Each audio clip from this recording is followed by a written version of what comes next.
हरिद्वार के चर्चित जमीन घोटाले में मुख्यमंत्री पुष्कर सिंह धामी ने 2 आईएएस और एक पीसीएस अधिकारी के खिलाफ कड़ी कार्रवाई की है। हरिद्वार डीएम कमेंद्र सिंह और आईएएस वरुण चौधरी को निलंबित कर दिया गया। इसके साथ ही पीसीएस अधिकारी अजयवीर पर भी निलंबन की कार्रवाई की गई। इन अधिकारियों पर कार्रवाई के साथ ही मुख्यमंत्री पुष्कर सिंह धामी ने इस मामले में विजिलेंस जांच के आदेश भी दिए। इस पूरे मामले पर प्रदेश के पूर्व मुख्यमंत्री हरीश रावत ने कहा कि प्रदेश में जितने भी इस तरह के घोटाले हुए हैं उनकी सीबीआई जांच कराई जानी चाहिए। उन्होंने हरिद्वार में हुए इस भूमि घोटाले के साथ ही प्रदेश में कई अन्य घोटालों का जिक्र करते हुए कहा कि उन सभी की सीबीआई जांच होनी चाहिए। हरिद्वार सांसद त्रिवेंद्र सिंह रावत ने कहा कि अधिकारियों ने ये दुस्साहस कैसे किया, इसकी विस्तृत जांच होनी चाहिए। उत्तराखंड के पूर्व मुख्यमंत्री और हरिद्वार सांसद त्रिवेंद्र सिंह रावत ने कहा कि जो लोग राज्य के साथ इस तरह से धोखा कर रहे हैं उन लोगों पर कार्रवाई होनी चाहिए। चर्चा में है उन पर कोई जांच नहीं हुई है। राज्य के दूसरे हिस्सों में, जिसमें देहरादून भी है, हल्द्वानी भी है, कई हिस्सों में इस तरीके के भूमि घोटालों के समाचार हैं। ये सारे भूमि घोटालों के प्रकरण को आप राज्य सरकार यदि अपने को ये कहती है, जैसा दावा कर रहे हैं कि हम भ्रष्टाचार के खिलाफ कदम उठा रहे हैं, तो वो जो है इस मामले को सीबीआई को सौंपे और सीबीआई को हाईकोर्ट के देखरेख में जांच करे।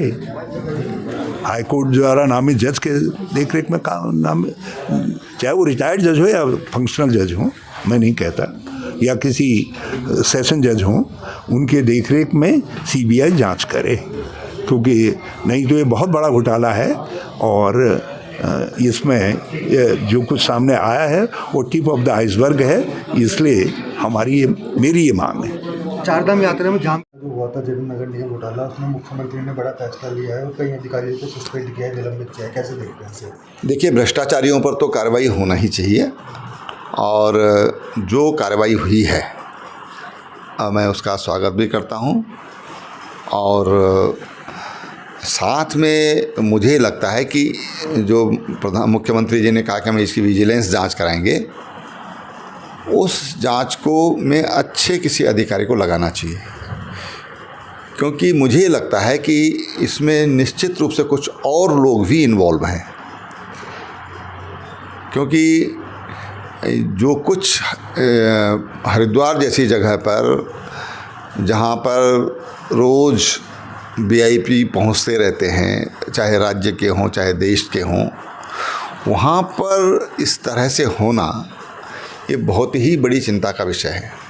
हरिद्वार धार्मिक नगरी है और उन्होंने उस धार्मिक नगरी की जो प्रतिष्ठा है उसको भी चोट पहुँचाने का काम किया है और इसलिए इसको बहुत गहराई से इस पर जांच की आवश्यकता मुझे महसूस होती है। चारधाम यात्रा